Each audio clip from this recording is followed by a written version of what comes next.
So it's interesting when we think about, the Sean Woods, in the Bible, we find the one who's building mousetraps and trying to build even better ones is the devil. And he's often called not often, but several times called the tempter. So this is his task, is to tempt us. And the goal is to take us off the right path and to lead us down the wrong path, which brings harm to other people, separates us from God, and brings harm to ourselves. Now, some people look at the devil and they see him as a personification of the dark side that permeates, all of the universe. There's darkness, and in our world, that darkness, again, is leading us to the wrong path. And some would see the devil very literally. Either way, what we find is all of us know temptation. We all are regularly, and I would say daily, faced with the opportunity to do the thing we know we shouldn't do. And often we don't even realize we're being tempted. We're being tested. And by the way, in the Greek and in the Hebrew, the word for tempted or temptation is the same word that's used for testing.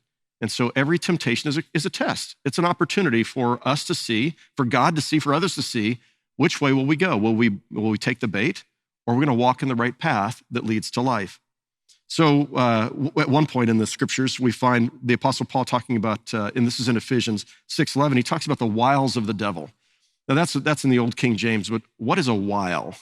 W-I-L-E, wiles of the devil. And interestingly enough, the definition is simply a trick or stratagem intended to ensnare. That's his job, is intending to ensnare us, right?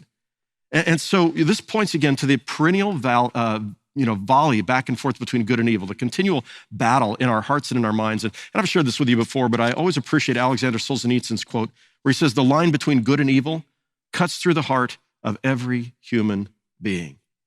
So each one of us has the potential to do great good, and we have the potential to do evil, to bless or to harm. We have the possibility of living in the light or living in the darkness, and that's been true perennially. So this is who we are as human beings. We struggle with these two things. We are created in the image of God, designed to do what's good and right and holy and just and caring and kind, but we also know the potential of doing the opposite of all of those things.